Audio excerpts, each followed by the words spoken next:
The darkness of space stretched endlessly in all directions, broken only by distant stars that looked like tiny diamonds scattered across black velvet. The human ship Aurora moved slowly through this emptiness, its metal hull reflecting the light of a nearby sun. Inside the vessel, 43 men and women worked at their stations, each one focused on their tasks. They had been traveling for 8 months now, farther from Earth than any human had ever gone before. Captain Jake Morrison sat in his command chair on the bridge, watching the main screen display the star charts. He was a tall man with short brown hair and tired eyes. The weight of command had pressed down on him every day since they left Earth orbit. This mission was humanity's great leap into the unknown, and he carried the responsibility for every life aboard his ship. Next to him, First Officer Kate Sullivan checked her console. She was younger than Jake, with red hair tied back in a tight bun. Her sharp green eyes missed nothing. "Captain, long-range sensors are picking up something unusual," she said, her voice calm but alert. Jake leaned forward. "What kind of something?" "Multiple contacts. They just appeared on the edge of our sensor range. 6 ships, maybe 7. They're not moving like asteroids or debris. These are controlled craft." The bridge fell silent. Every member of the crew turned to look at their captain. This was the moment they had all dreamed about and feared. They were not alone in the universe. Jake took a deep breath. "Sound general quarters. Get everyone to their stations. Amy, start broadcasting our first contact packages on all frequencies." Lieutenant Amy Chen, the communications officer, nodded quickly. Her fingers danced across her controls as she activated the prepared messages. Humanity had spent decades preparing for this moment, creating mathematical sequences and simple images that any intelligent species should understand. She sent them out into the void and waited. The alien ships grew larger on the sensors. They were massive, each one 3 times the size of the Aurora. Their design was strange, with curved surfaces and glowing sections that pulsed with blue light. They moved with grace that suggested technology far beyond what humanity possessed. Dr. Ryan Foster, the ship's medical officer, stood at the back of the bridge. He had insisted on being there for first contact. "They're beautiful," he whispered, staring at the screen. "They're also surrounding us," Kate said quietly. "Look at their formation. They're boxing us in." Jake saw it too. The alien ships had spread out in a pattern that gave them clear firing angles on the Aurora from multiple directions. It was a military formation, designed for control and intimidation. His hand moved to the comm button. "All hands, this is the captain. Stay calm and follow protocols. We're making history today." A sound came through the speakers, harsh and full of clicks and whistles. Amy jumped in her seat, then quickly began working to analyze it. "Captain, they're responding. The signal is complex but consistent. It's definitely communication, not just noise. Can you translate it?" "Not yet, but the computer is finding patterns." "Give me time." The alien ships held their position, keeping a distance of 10 kilometers. They did not fire, did not move closer, but they clearly were not leaving either. Jake made a decision. "Amy, send them a visual package. Show them images of Earth, of humans, of our ship. Let them see who we are." "Yes, sir." The minutes crawled by. On the main screen, the alien ships remained motionless. Then slowly, one of them moved forward. It was larger than the others, probably the command ship.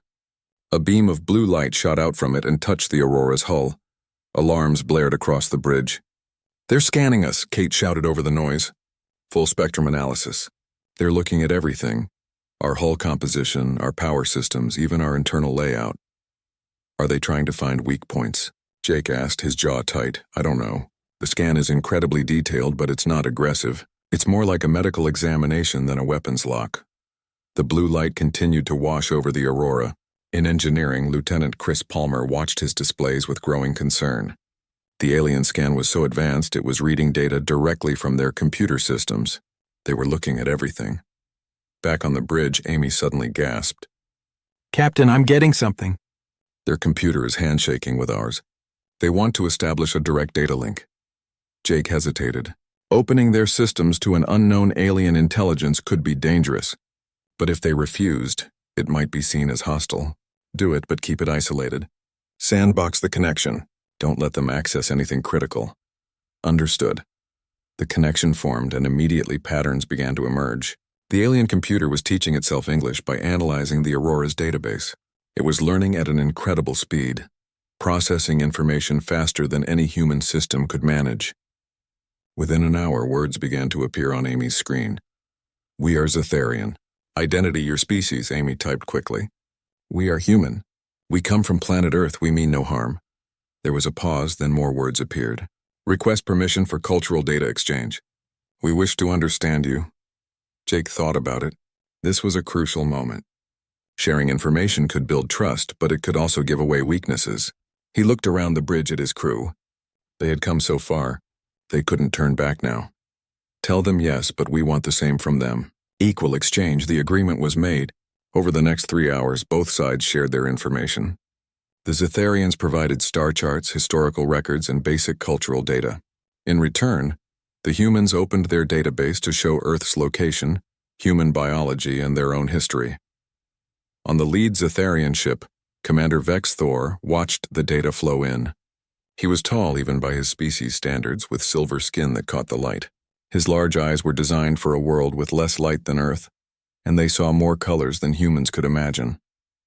He had led survey missions for 30 years, encountering dozens of new species, but something about these humans made him uneasy. "Begin full analysis," he ordered his crew. "I want to know everything about them. Their technology, their culture, their history. Find out what kind of species we're dealing with."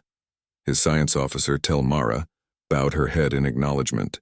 She was smaller than Vex Thor, with skin that shimmered between blue and green.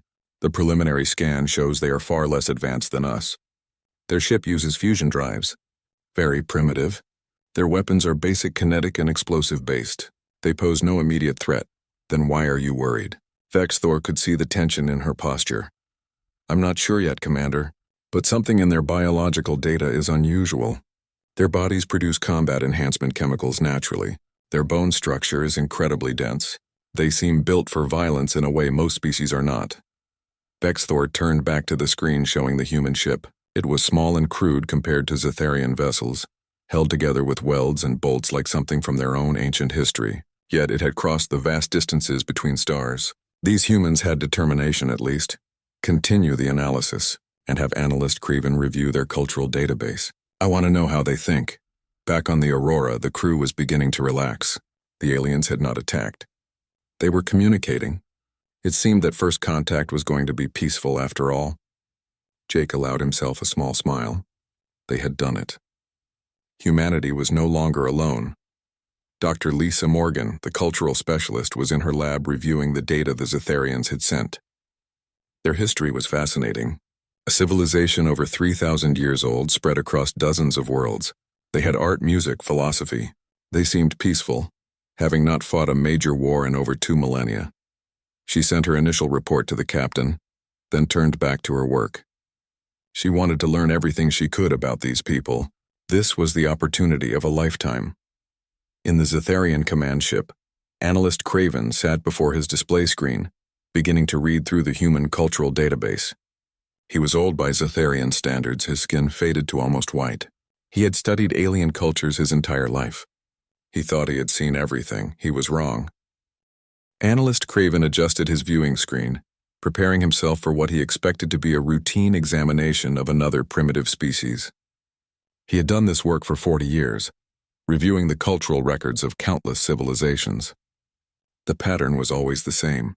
Early tribal conflicts, gradual unification, technological advancement, and finally the peaceful expansion into space. It was the natural order of intelligent life. He decided to start with the humans' recent history, thinking it would be most relevant to understanding their current state. The database was well organized, full of images, videos, and detailed written records. He began reading about something the humans called World War II. The numbers appeared on his screen and Craven stopped breathing. 70 million dead, in a single conflict, on a single planet. He read the number again, certain he had made a translation error. But no, the figure was correct. These humans had killed 70 million of their own species in just 6 years. His hands shook as he continued reading. The humans had developed weapons of incredible destructive power, while still confined to their homeworld. They had created bombs that could destroy entire cities in seconds. They had used poison gas as a weapon. They had built machines specifically designed to kill other humans as efficiently as possible. But what disturbed Craven most was not the weapons themselves. It was that the humans had actually used them on each other, while knowing exactly how terrible they were. He scrolled back further in their history and found World War I. Another 20 million dead, just decades before the Second War. The humans had learned nothing from the first catastrophe. They had simply made bigger weapons and killed more of their own kind. Craven's throat felt tight. He activated his comm unit. "Commander Vexthor, you need to see this immediately." On the Aurora, life continued normally. The crew had no idea that on the alien ships their entire history was being examined and judged. Dr. Ryan Foster was in the medical bay, conducting a video call with a Zetharian medical officer. The alien appeared on his screen, her features strange but somehow elegant. "I'm Dr. Telmara," she said through the translation program. Her voice had a musical quality. "I wish to understand human biology better," Ryan smiled. "I'm happy to help. What would you like to know?" "Your medical database mentions something called adrenaline. Can you explain this?" "Of course. It's a hormone our bodies produce in stressful situations. It increases heart rate, directs blood to muscles, and reduces our sensitivity to pain. It's part of our fight-or-flight response." Telmara was silent for a moment. "Your bodies produce a combat enhancement drug naturally?" Ryan laughed. "I guess you could say that. It's pretty common among Earth species. Helps us survive dangerous situations. And this pain reduction, how significant is it? Well, there are stories of people performing amazing feats during adrenaline rushes, lifting cars to save trapped children, continuing to fight despite serious injuries. The human body is pretty impressive when survival instincts kick in." Through the screen, Ryan couldn't see that Telmara had gone very still. "You can continue fighting while seriously injured?" "Sure, I mean, it's not healthy long-term, but in the moment, yes. The body prioritizes survival over everything else." Telmara thanked him and ended the call.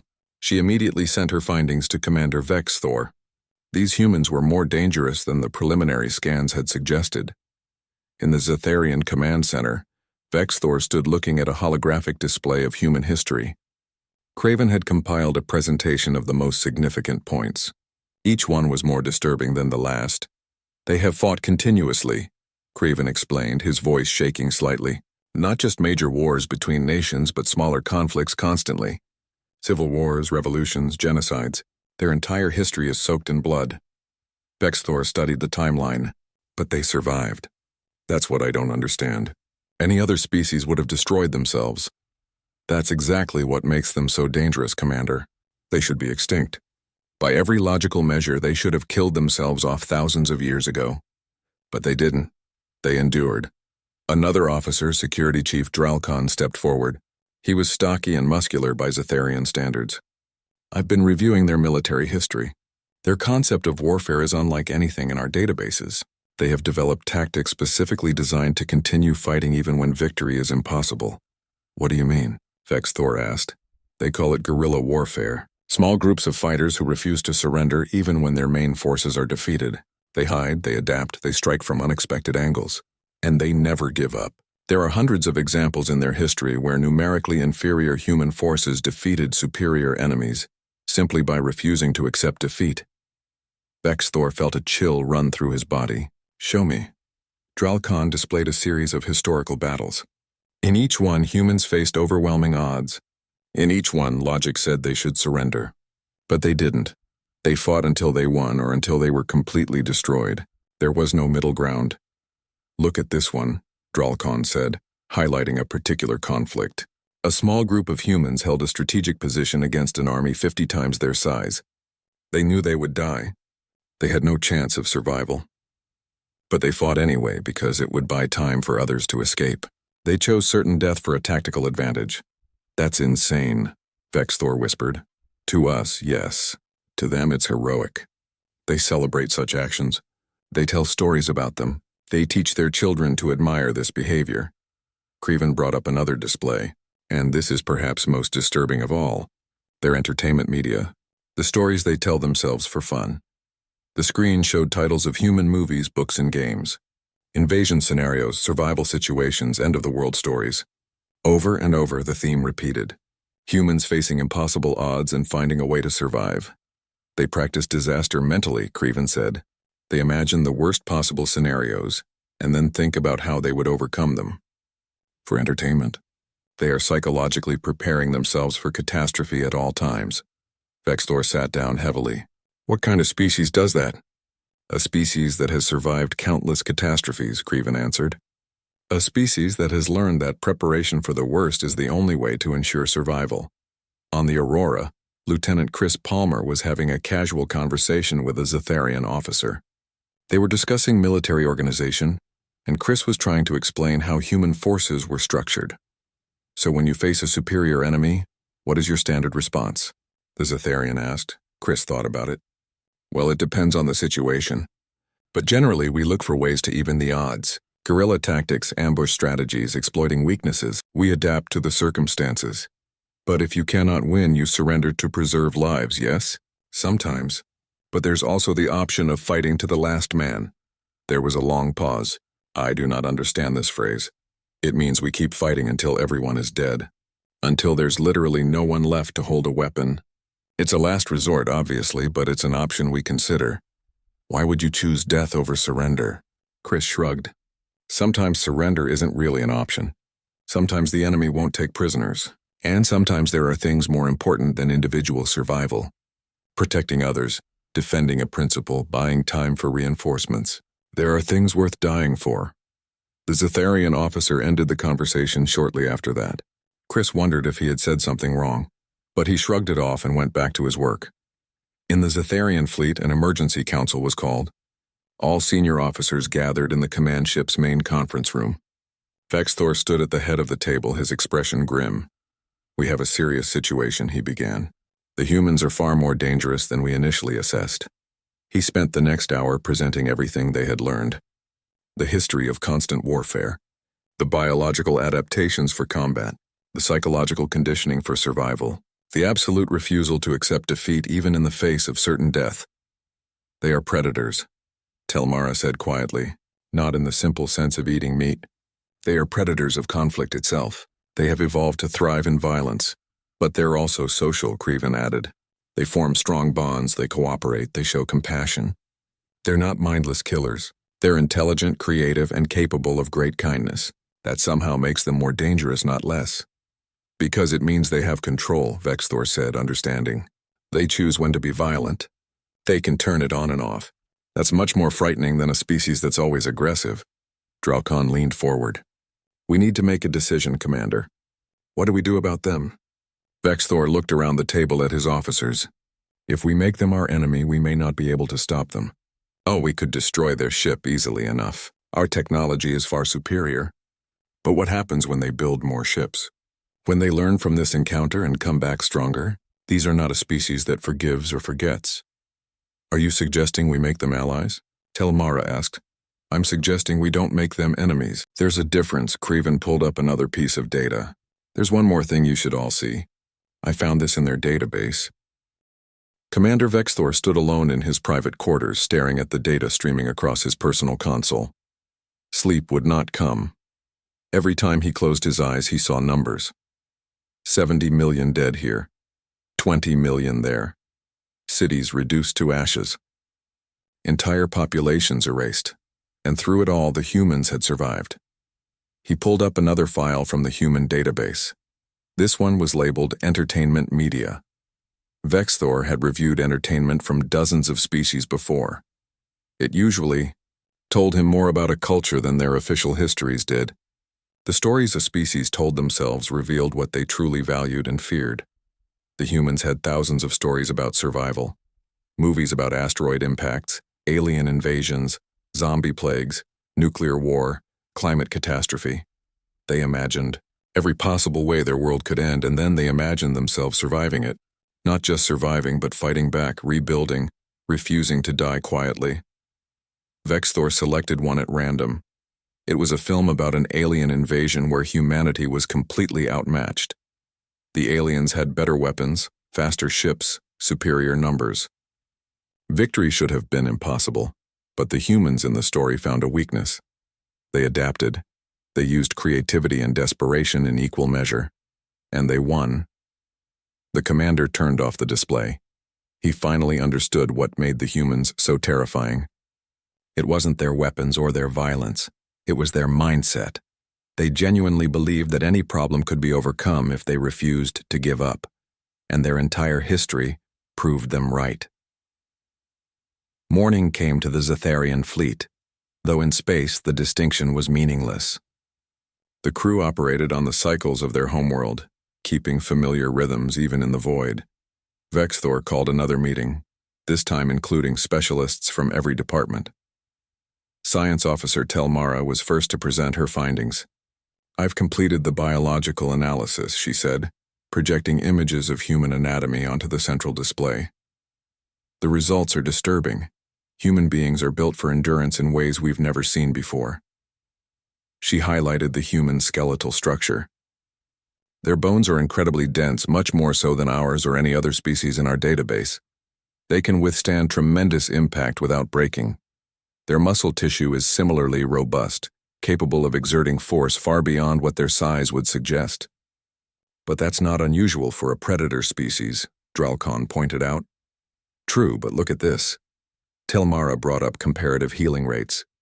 "Humans recover from injuries faster than almost any species we know. A broken bone that would take us months to heal properly repairs itself in weeks for them. They can lose significant amounts of blood and survive. They can function with internal injuries that would kill most of us." Another officer, Engineer Cal Seth, raised a tentacle in question. "Are you saying they're harder to kill than us?" "Much harder, and that's before we factor in their pain management system. The adrenaline response I mentioned before is just one part of it. Humans can consciously suppress pain signals through mental discipline. They practice this deliberately. They have entire philosophies built around enduring suffering." Vexthor gestured for her to continue. "There's more.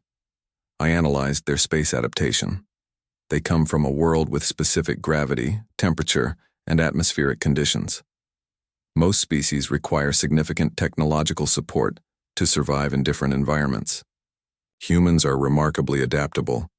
They can function in extreme heat and cold. They can survive in thin atmospheres.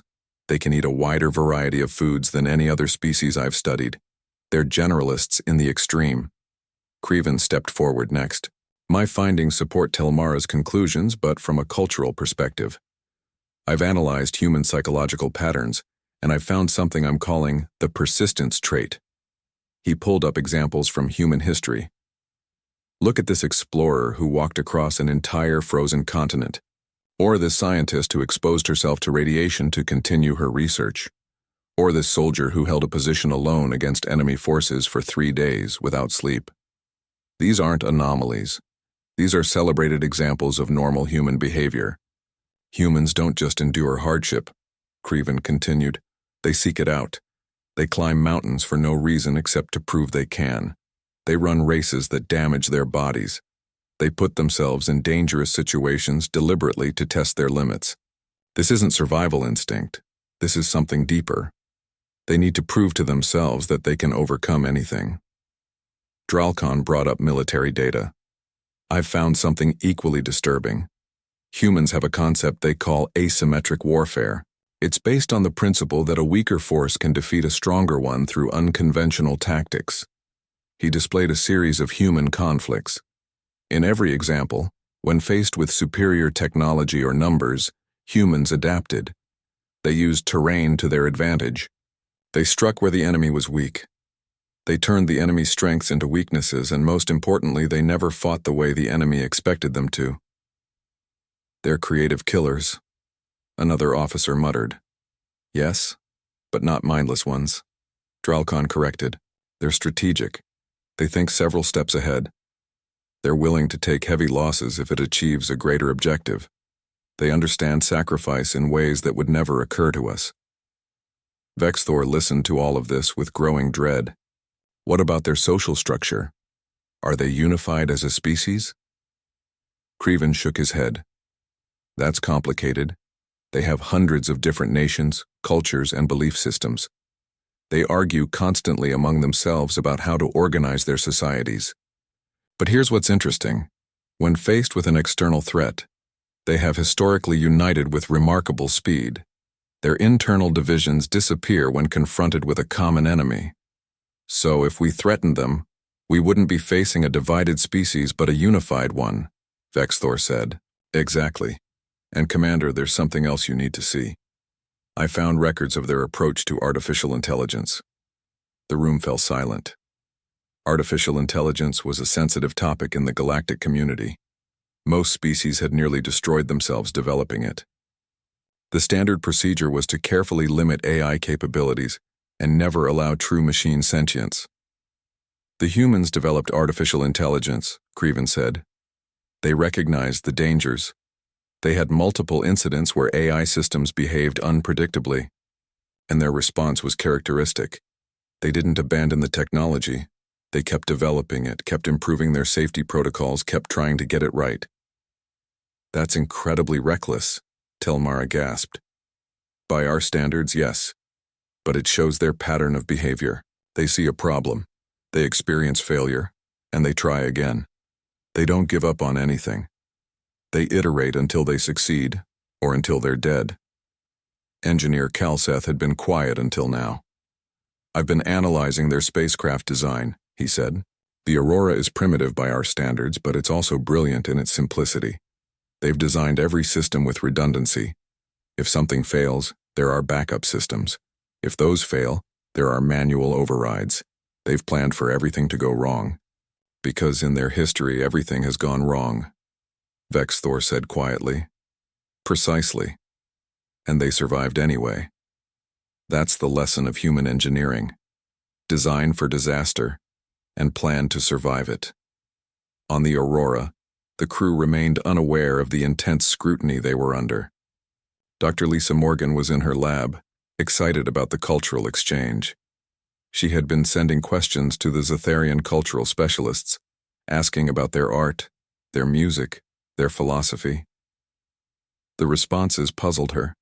The Zetharians seemed hesitant, almost nervous in their communications.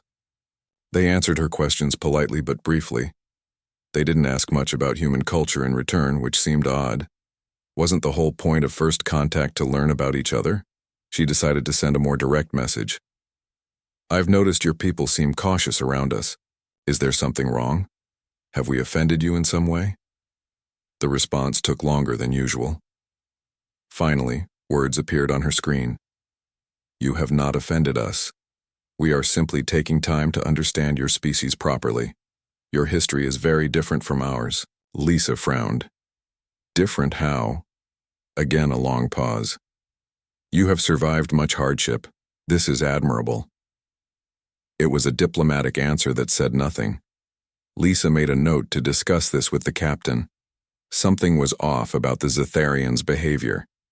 In the Zetharian conference room, the meeting continued. An intelligence officer named Voresh stood to speak. I've been analyzing human information networks, he said. Their internet is fascinating. They share information freely, almost recklessly. But I found some concerning data. He pulled up statistics. Humans spend significant time consuming content about conflict and survival. Not just entertainment, but educational material. They have thousands of guides on how to survive various disasters, how to purify water, how to find food, how to defend themselves. This information is freely available to their entire population. They're preparing their whole species for catastrophe, Craven said. And look at this, Voresh continued. They have competitions, sports they call them. But many of these sports are simulated combat. They train their bodies and minds for physical confrontation from childhood. Not just their military, but their civilians. Fighting skills are considered basic life knowledge. Telmara pulled up more data. The message traveled across the galaxy at faster than light speeds, jumping through relay stations and communication nodes. It reached the Galactic Council headquarters on the neutral world of Centrum Prime within 3 standard days. The Council chambers, a massive structure built from transparent crystal that caught and reflected light from a dozen different suns, housed representatives from 47 different species. High Counselor Draxum of the Ventari Collective read Commander Vexthor's report 3 times. Each reading left him more confused. The Zetharians were asking the Council to grant protected status to a primitive species that hadn't even left their own solar system yet. This was unusual enough, but the reasoning behind the request made no sense. They're afraid of them, Draxum said to his aide. The Zetharians are afraid of a species that still uses chemical rockets? That's what the report says, Counselor. They're requesting a full council meeting to discuss the classification. Draxum scratched his chin with one of his forearms. Then I suppose we should call a meeting. This should be interesting, if nothing else. 3 days later, the council assembled. Representatives from every major civilization filled the chamber, their varied forms creating a rainbow of color and shape. Some breathed oxygen, others methane. Some stood on legs, others floated in zero-gravity fields. But all of them were curious about this emergency session. Counselor Draxum called the meeting to order. We are here to discuss a new species discovered by the Zetharian Empire. Commander Vexthor has filed a detailed report and joins us via hologram to present his findings. Commander, please proceed. The hologram of Vexthor appeared in the center of the chamber. Honored counselors, thank you for hearing me. I stand before you today to request that humanity, a species from a planet called Earth, be granted protected emerging species status with special designation. What kind of special designation? Asked Counselor Shekta of the Hive Worlds.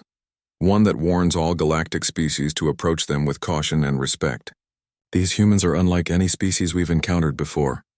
Murmurs ran through the chamber. Counselor Valthos of the Crystalline Accord spoke up. Commander, your report suggests the humans are technologically primitive. Why would we need to approach them with caution? Vexthor activated a display. Because they are survivors in the truest sense of the word. Let me show you their history. For the next hour, Vexthor presented the findings his team had compiled. He showed them the wars, the weapons, the casualty counts. He explained the human biological adaptations for combat. He demonstrated their psychological resistance to defeat. The council watched in growing disbelief. This can't be accurate, Counselor Merrick of the Peaceful Harmonies protested. No species could sustain this level of conflict and survive. They would have destroyed themselves. That's what we thought too, Vexthor replied. But they didn't. They came close many times, but they always pulled back from the edge. And each time they nearly destroyed themselves, they learned something and came back stronger. He pulled up the data about nuclear weapons. Look at this. They created weapons that could end their civilization. They built thousands of them. They aimed them at each other, and then they chose not to use them. They recognized the danger and stepped back. That shows wisdom, Valthos observed. It shows control, Vexthor corrected. They had the power to end everything and chose not to. But they kept the weapons. They still have them. They didn't eliminate the danger. They just learned to live with it. Counselor Draxum leaned forward. What exactly are you afraid they'll do, Commander? Vexthor took a breath. I'm afraid of what they'll become. Right now, they're limited by their technology. But they're advancing rapidly. In just 2 centuries, they went from basic flight to interstellar travel. They're learning faster than any species in our records, and when they do become technologically advanced, they'll bring their psychology with them. You're saying they'll be aggressive? Shekta asked. I'm saying they'll be unstoppable.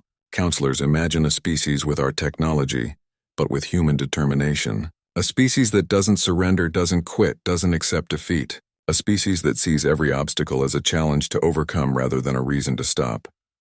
He pulled up examples of human tactics. They have military doctrines specifically designed for fighting against superior forces. They've practiced this for thousands of years. They know how to win when they shouldn't be able to. And they teach these skills to every generation. The council chamber was silent. Finally, Counselor Merrick spoke. But surely they can be reasoned with. Surely they value peace. They do value peace, Vexthor agreed, but only on their terms. Look at their diplomatic history. They negotiate, they compromise, they build alliances. But if pushed too far, they fight. And when they fight to win at any cost. Another counselor, Lantier of the Aquatic Realms, raised a question. What do you recommend we do? Befriend them. Trade with them. Help them advance, but never threaten them. Never give them a reason to see us as enemies. Because if we do, we'll face something the galaxy has never seen before. A species that was born in fire and learned to thrive in it. The council debated for hours. Some argued that the Zetharians were overreacting. Others insisted that any species so inherently violent should be contained before they became a threat. But slowly, as they reviewed the evidence, most came to agree with Vexthor's assessment. On Earth, humanity remained unaware of these discussions. The governments knew the Aurora had made contact with aliens, but the details were still classified. People went about their daily lives excited about the future, but not yet understanding how their past had defined their galactic reputation. In Geneva, the United Earth government held a secret meeting. General Nathan Price, head of Earth Defense Force, sat at a conference table with diplomatic and scientific advisors. They were reviewing preliminary reports from the Aurora. "The aliens seem friendly," said Secretary Hayes, reviewing the communications logs. "They're offering technological exchanges, cultural programs, even star charts to help us navigate." "They're offering too much," General Price said, his military mind suspicious.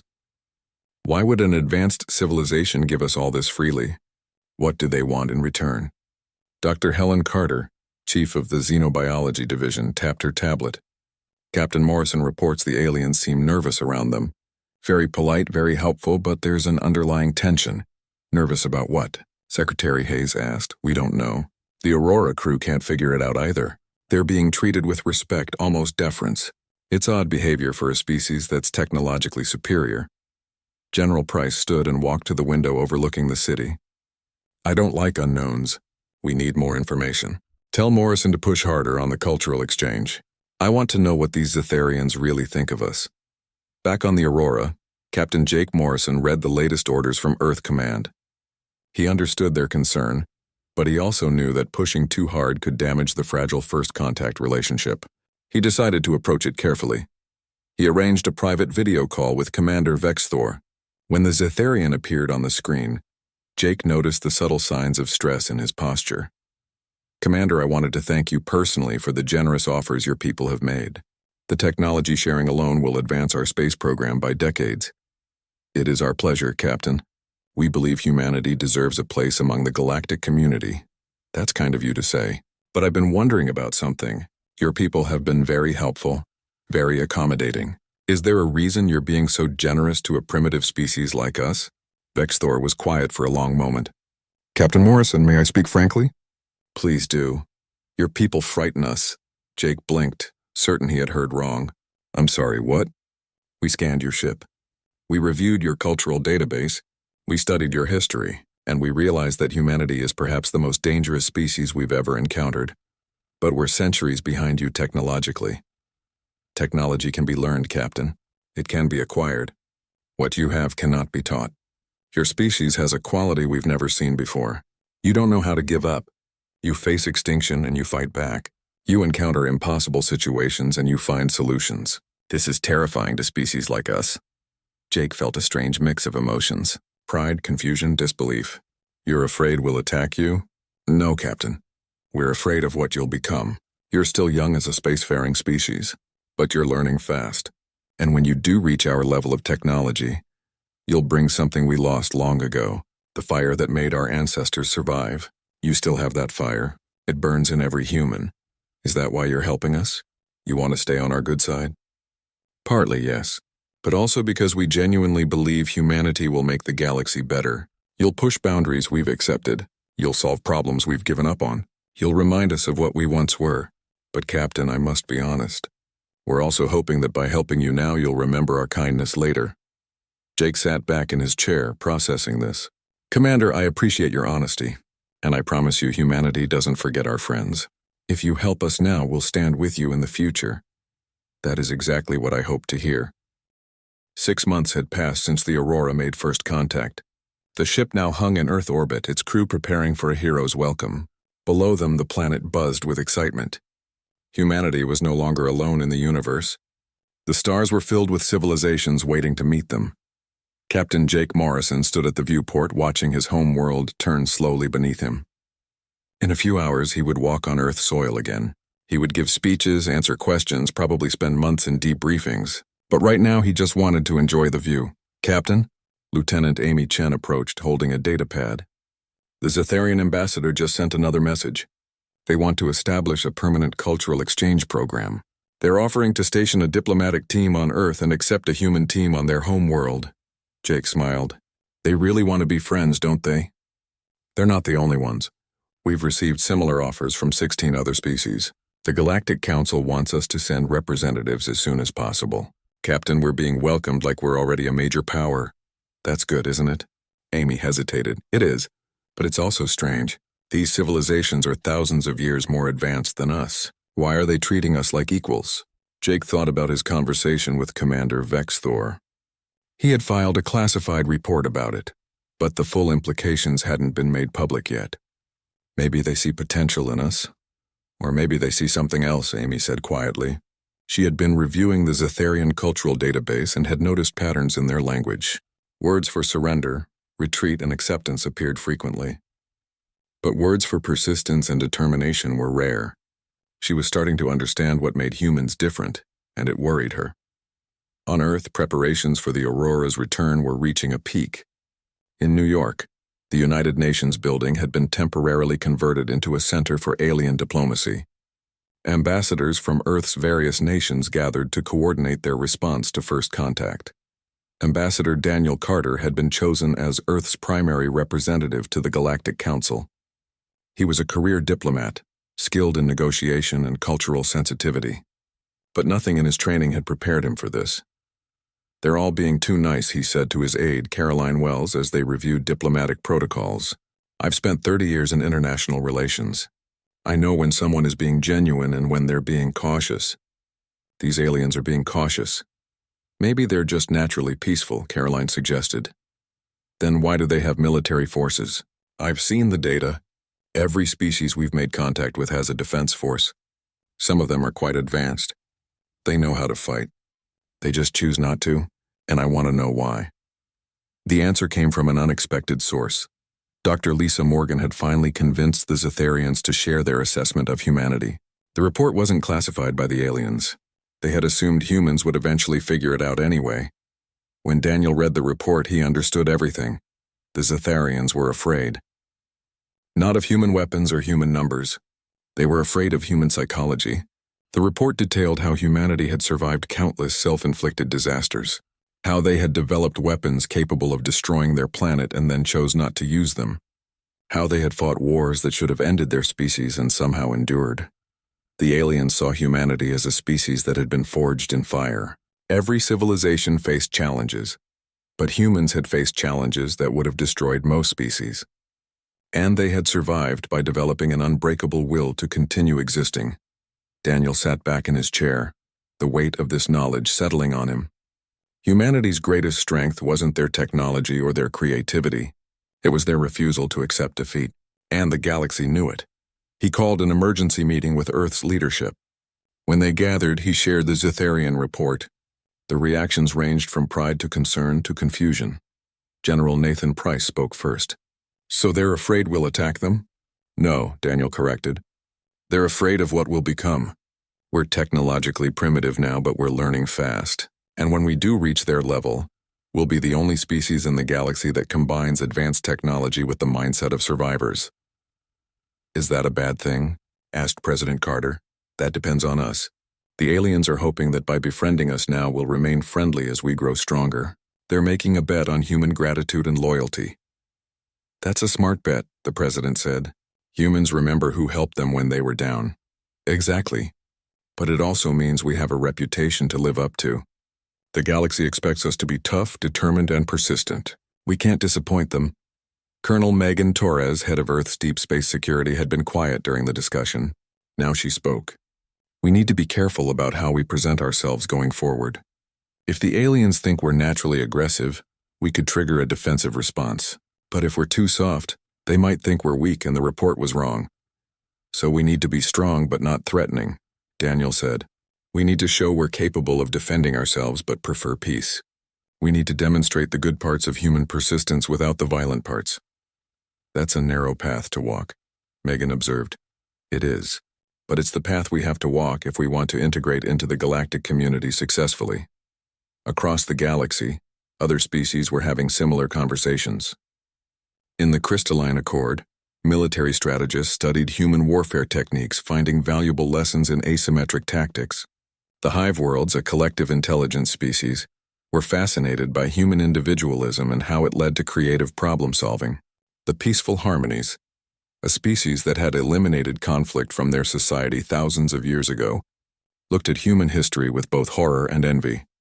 On the Zetharian homeworld, Commander Vexthor had been promoted to Cultural Integration Specialist. His new job was to help humanity transition into galactic society. He took the responsibility seriously. He stood before a classroom of Zetharian students teaching them about Earth and its people. The humans are different from us, he explained. They come from a world that constantly challenged them. Extreme weather, predatory animals, diseases, and most dangerously, each other. They had to be strong to survive. A young student raised a hand. Teacher, why didn't they just leave their dangerous planet? They couldn't. They didn't have the technology yet. So instead they adapted. They became tougher, smarter, more determined. By the time they could leave their planet, these traits were part of their nature. Are they dangerous to us? Vexthor considered the question carefully. Only if we make them our enemies. And we won't do that. The humans value loyalty and friendship. If we treat them well, they'll treat us well. This is the most important lesson you must learn. Humans are not monsters. They're survivors. And survivors make the best allies. Back on Earth, the Aurora crew finally came home. The landing was broadcast globally, watched by billions. Jake Morrison stepped off the ship and gave a speech about hope, peace, and the exciting future ahead. He didn't mention that the aliens were cautious around humanity. He didn't explain that humanity's violent history had made them famous across the galaxy. That information was still classified, but some people were beginning to figure it out. Scientists, military analysts, and cultural experts were reviewing all the data from first contact. They saw the patterns. The aliens were helpful but careful. They offered technology but watched how humans used it. They made trade agreements but included unusual clauses about non-aggression.